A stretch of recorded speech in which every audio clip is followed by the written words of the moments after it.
Hey, what's going on, everybody? My name is Matt Jarbo. This is Three Buck Theater. And you know, Netflix is one of my favorite entities on this planet. I'm in awe all the time of what they've been able to accomplish in a decade of having instant streaming, how they've become basically the predominant entertainment producer on the planet, and they continuously put out very good content. Not saying all of it's good, some of it's bad.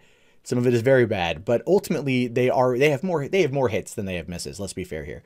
But there's always been one element of Netflix that they've had trouble doing, and that is getting into the film festival scene. Right? They want it. They want Oscars. They want they want to win at Cannes. They want to win in Tokyo. They want to win in Toronto. They want to win in Berlin. They want the awards. They want the accolades. And honestly, who would blame them, right? Who would blame them? You all want the awards. You all want the accolades. I mean, this is why you get into making movies. Because with those awards and those accolades come prestige, come, respect. And I think it really boils down here to respect. But after Ken last year, it makes sense that Ted Sarandos did what he did by pulling out of Cannes following a new rule change. Well, this rule change came last year, essentially, where they were saying like, hey, yeah, so you have to run the movies in a French cinema for 2 weeks to be able to come over and be a part of this thing. And Netflix doesn't do that. They don't roll that way. All right. They pay their billions of dollars in content creation fees every year because their fans, their supporters, their customers, people like me who pop down $12 a month for the 4K UHD HDR stuff. I literally bought a 4K television so I could watch Netflix in 4K. That's how bad it is. But we're the people that pay the money. We want to see the content. We want to see it there. And these film festivals, they're not ready to give up that kind of control yet, so they're finding ways to screw Netflix. Now, it says here that Ted Sarandos says Netflix won't be going to Cannes this year.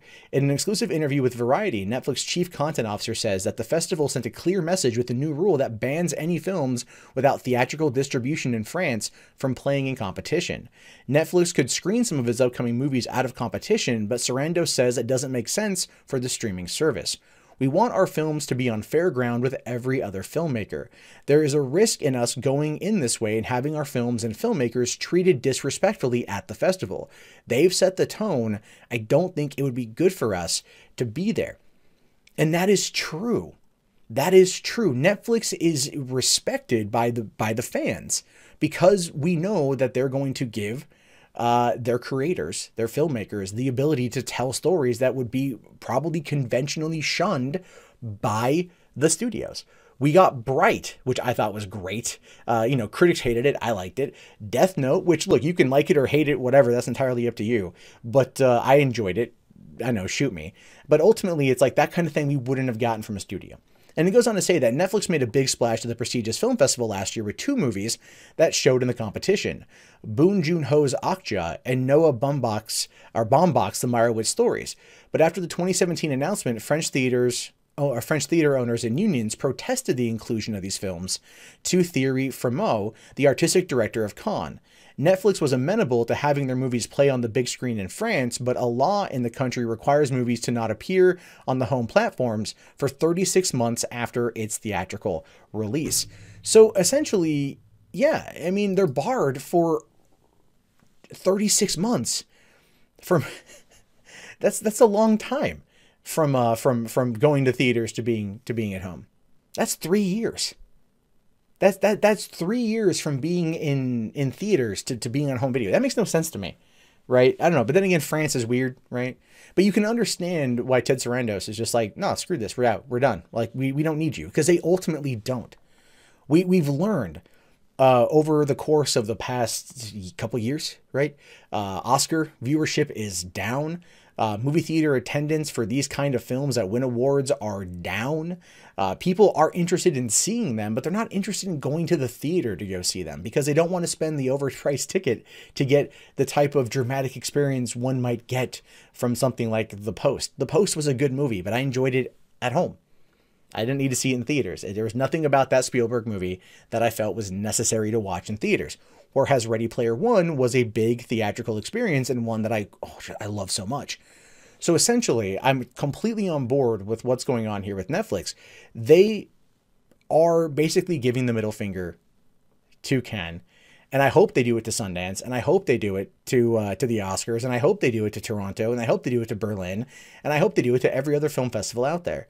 I understand why film festivals are iffy on, you know, working with Netflix. I get it, right? They're afraid that they're going to lose. I think they're afraid they're going to lose relevance, if I'm being honest here, because, you know, this is where like the independent films come out, and the independent films that have the potential to go out there and make a lot of money going into the world. You know, look at something like My Big Fat Greek Wedding. It was a $5 million budget. Tom Hanks produced it, so did Rita Wilson, based on a play. The movie was good. It was really good. I loved it. And it went out, and it started, you know, picking up steam, small independent theaters, and then kept going. And it spent, I think, about 14 weeks in the top 10, reaching as high as the second place. And it was there for 14 weeks, and it grossed over $214 million in that time. It was unheard of at the time. But that is one of the things that these particular types of producers for these films want. They want their films to go to these festivals, to do well, to be a smash hit, and then to hit the movie theater scene, and then through positive word of mouth, go out there, and make more money. Because at the end of the day, they just want to make money. Same with Netflix. But here's the thing. People aren't going, right? People aren't going. You can get a TV now that's a 4K decent TV for less than $400. Internet speeds are well enough in many cases to get the 4K, you know, UHD, HDR streaming. You can watch them through Netflix. You can get the HD digital copy of movies at home, get a decent enough sound system. And in some respects, it's better and cheaper than going to the theater. And you only really go for big tentpole releases like Marvel, Star Wars, Pixar, hell, Disney, essentially. Or horror. Horror does really well. Whereas Netflix gives you the opportunity of seeing films you otherwise maybe would never get to see. And so it really boils down to filmmakers wanting to take the payout up front for Netflix or making the run at the theaters. And it's a gamble either way. Look at Paramount Pictures and the Cloverfield Paradox. The movie, I liked it quite a bit, but you could see where it probably would fail in cinemas because of the way that it was structured and it had its problems. They chose to sell it to Netflix for $50 million based on a $40 million budget in order to not have to do any kind of prints and marketing campaign, therefore putting the budget over, or the needed amount of money in return over to make a profit. They got $10 million. All right, better than nothing. Netflix put out one ad during the Super Bowl and brought in millions of people to watch it that night. And it was a smart marketing move on Netflix's part that probably worked out well for them. But their market or their strategy is different than Paramount's. And that's where we kind of find ourselves right now. Would you rather make the run for theaters, maybe get money, maybe lose money, or go to streaming, get a big audience right off the bat, get a bigger paycheck up front? I don't know. Do you want eyeballs on the screen, or do you want to be noted as being a failure in the box office? I think that's what it really boils down to. And this is where Netflix essentially is playing hardball. They can avoid these festivals. They don't need them. They want the respect. They want the adoration. They want the awards.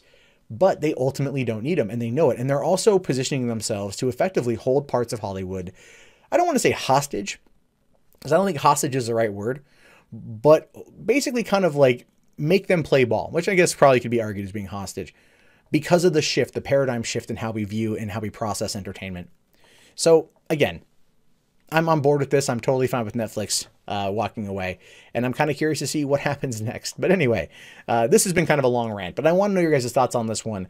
Is Netflix walking away from Cannes because of these stupid laws, and how it's going to be hurting, good filmmakers who are given the opportunity to make the kind of movies they want to make because Netflix has the means, has the funds to tell those kind of stories, the kind of stories that are all, very, very often shunned by studios, or the kind of stories that go through the studio system, and then you get all of those executives and all of those notes and all of those things that end up twisting and tearing apart a story from what it was originally intended to be.